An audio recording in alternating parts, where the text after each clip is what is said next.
Bom, dando continuidade às apresentações de seminários, da disciplina de Termodinâmica e Mecânica Estatística, do professor Melquisedeque Lourenço, referente ao Mestrado Nacional Profissional em Ensino de Física, do Polo 10 do IFRN, nosso grupo, composto por mim, Valesca Tassiela Oliveira da Silva e Lidiane Matos de França, nós iremos apresentar para vocês a continuação dos tópicos referente ao livro Introdução à Física Estatística, do autor Silvio Salinas, certo?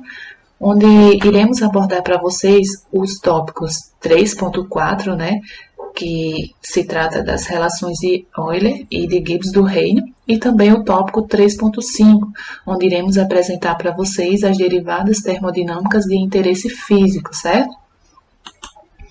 Bom, começando por mim aqui no tópico 3.4, certo? Nós iremos abordar essas duas importantes relações, certo? Que é as relações de Euler e a relação de Gibbs do Reino. Nós vamos observar também que ao se chegar na relação de Euler, é possível dela se obter a relação de Gibbs do Reino, certo? E sabemos, então, que a propriedade de aditividade ela pode ser expressa da seguinte forma. Nós temos aqui uma função, certo, de várias variáveis, uma função, uma energia interna, que depende de S, V e N, ou seja, uma função da energia que depende da entropia, do volume e do número de partículas. Se nós pegarmos as propriedades extensivas dessa função aqui, todas elas, e multiplicarmos por um mesmo fator, certo? Um fator que podemos chamar de lambda, ou seja, uma constante lambda, nós iremos ter que, ao fazer isso, nós vamos obter que a energia interna, ela também vai ser multiplicada por este mesmo fator. Ou seja, a energia interna vai ser multiplicada também pelo lambda, certo? Logo, se aumentarmos o sistema por um fator, aqui, ó, temos que a energia, ela também será aumentada por este mesmo fator, que é o que acabamos de ver. E esse tipo de função, certo, que acabamos de observar, é uma função extensiva na física. E na matemática, ela é conhecida como uma função homogênea de primeiro grau, certo? Um teorema que é válido para qualquer função desse tipo é o teorema de Euler. E para se chegar a esse teorema, nós temos que derivar, certo, os dois lados dessa equação em relação a lambda. Ao fazer isso, nós temos que a derivada parcial de U em relação a lambda S vezes S, mais a derivada parcial de U em relação a lambda V vezes V, mais a derivada de U em relação a lambda n vezes n, é igual a U, que depende de S, V e n, ou seja, é igual à mesma função lá do início, certo? E se fizermos, considerarmos esse fator, certo, esse lambda igual a 1, nós iremos ter o seguinte, iremos ter que a derivada parcial de U em relação a S vezes S, mais a derivada parcial de V em relação a V, mais a derivada parcial de N em relação a N, vai ser igual a U, que depende de S, V e N. Bom, e como U é uma função homogênea de primeiro grau, certo? Uma função, ou seja, uma função extensiva, podemos dizer então que a derivada parcial de U em relação a S vezes S com V e N constante, mais a derivada parcial de U em relação a V vezes V com S e N constante, mais a derivada parcial de U em relação a N vezes N com S e V constante, vai ser igual a U, certo? Ou seja, vai ser igual à energia.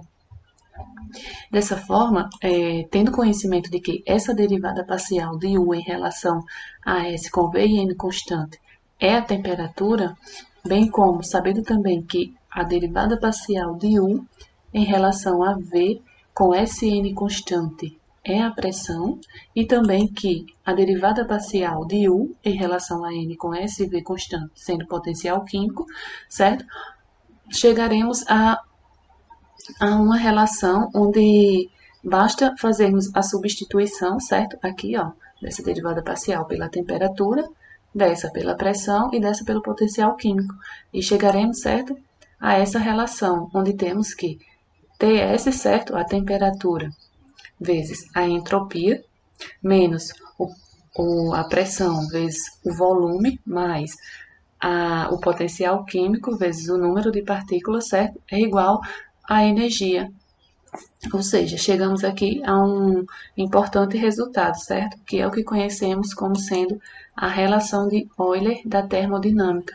Ou melhor dizendo, né, como também conhecemos, a versão não diferencial da identidade termodinâmica, certo? E através dessa relação de Euler, certo? Dessa nova versão não diferencial da identidade da termodinâmica, podemos chegar a um novo resultado, certo? A uma nova e importante relação. E para se chegar a esse novo resultado, nós temos que tomar a diferencial dessa soma de fatores.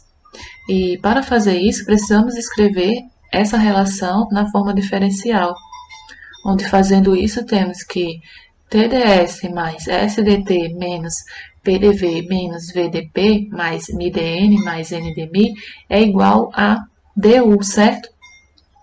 E ao fazermos isso, notamos que a identidade termodinâmica ela continua verdadeira, uma vez que TdS menos PDV mais MdN tem que ser igual a du, ou seja, o restante que sobra SdT menos VdP mais NdMi tem que ser igual a zero. Logo, provamos que SdT menos VdP mais NdMi é igual a zero. Onde essa nova relação que chegamos aqui, certo? Pode ser escrita da seguinte forma. dMi igual a VdP menos SdT, que é o novo resultado, certo? A relação de Gibbs do Rey, onde esse Mi é uma variável intensiva, certo? Representando o potencial químico, que representa o potencial químico. O importante notar aqui, certo? É que a identidade termodinâmica na representação da energia, certo? Ela se relaciona com diferenciais de quantidades extensivas, ou seja, S, V e N. Enquanto a relação de Gibbs do Reino, certo? Dá uma relação entre as diferenciais das quantidades intensivas, ou seja, dt, dp e dmi. Bom, e dessa nova relação, certo? A relação de Gibbs do Rey, podemos chegar às seguintes conclusões. A conclusão de que essa forma diferencial, certo, aqui, ela nos mostra que o potencial químico dmi, como função da temperatura e da pressão, é uma equação fundamental do fluido puro, enquanto que as densidades V e S, certo, como funções da temperatura e da pressão, não passam de equação de estado, certo? Essas foram as conclusões tiradas aqui da relação de Gibbs do Reino, certo? Seguimos agora com a nossa colega Lidiane Matos. Dando continuidade aqui ao seminário, agora vai ser comentado um pouco sobre o ponto 3.5, derivadas termodinâmicas de interesse físico.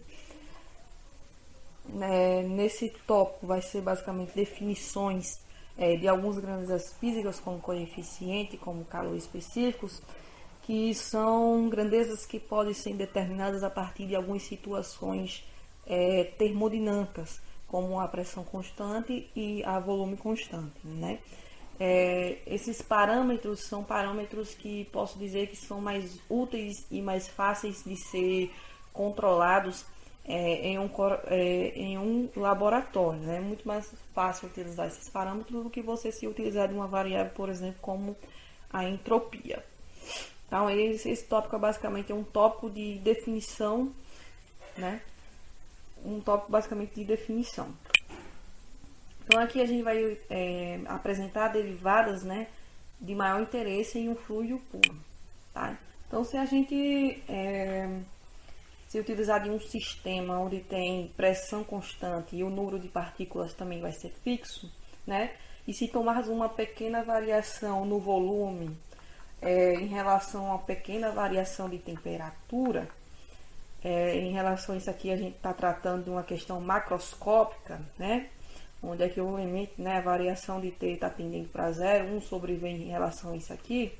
Então, isso aqui vai ser igual a 1 sobre V, abre parênteses, né, derivada parcial de V sobre a derivada parcial sobre T, fecha parênteses, onde a pressão vai continuar constante, porque o sistema é assim, e o número de partículas vai ser fixo. Então, esse aqui a gente obtém aqui, esse símbolo aqui de alfa é o símbolo que representa o coeficiente, né, da expressão térmica. Então, isso aqui, né, vai medir aí a dilatação relativa de um sistema à pressão constante. Vamos passar para o próximo aqui, que fala sobre, vai demonstrar a compressibilidade isotérmica, né? Se a gente considerar um caso onde o volume varia com a pressão, né? Aqui nesse caso temos uma situação isotérmica, onde a temperatura é constante, o número de partículas também vai se manter o mesmo, né? Então temos aqui o limite, a variação delta P tendendo para zero, menos 1 sobre V, aparente variação delta V, que é volume, sobre delta P, pressão constante. Então, isso aqui é igual a menos 1 sobre V, parênteses, derivada parcial de V, sobre derivada parcial de P, temperatura constante, número de partículas fixo. Então, isso aqui é definição, tá ok? Isso é uma definição. E por que o sinal negativo, nesse caso? O sinal negativo é só para o sinal, né, do coeficiente aqui não ficar positivo, tá ok? Não ficar negativo. Então, por isso que o sinal aqui é negativo. Que é basicamente só para deixar o coeficiente positivo.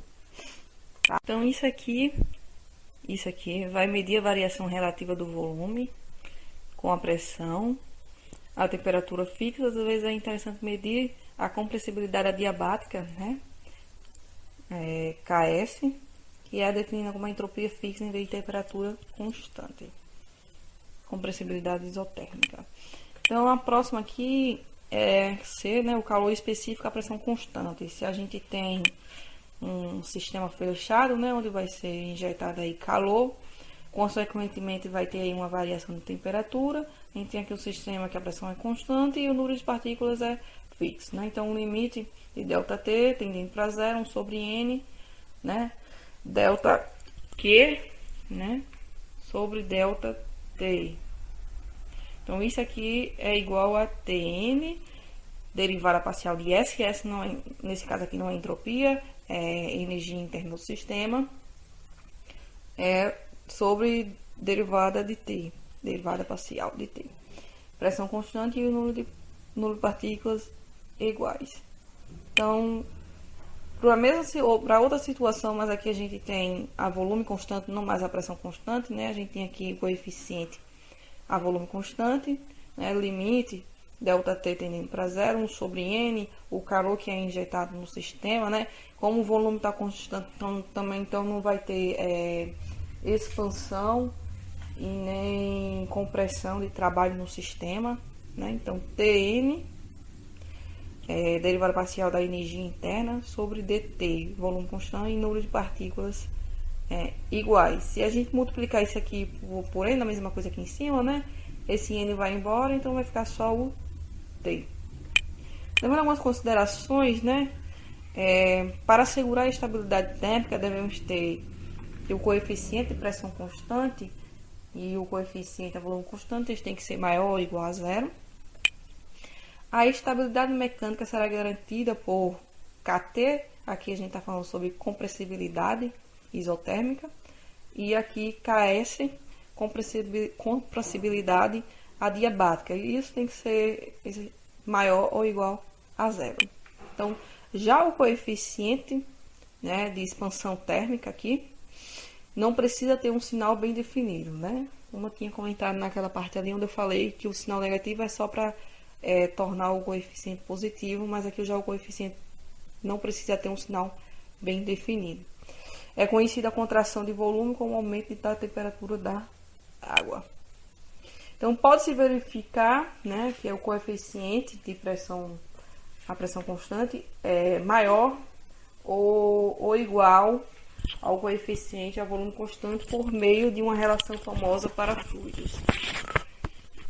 E é essa equação aqui. E um ponto importante, uma coisa simples, né, porque isso aqui, esse coeficiente é muito maior que esse, é porque nesse sistema aqui, né, é permitido expansão, então vai ter realização de trabalho. Se tem realização de trabalho, vai ter aí energia também fornecida ao sistema.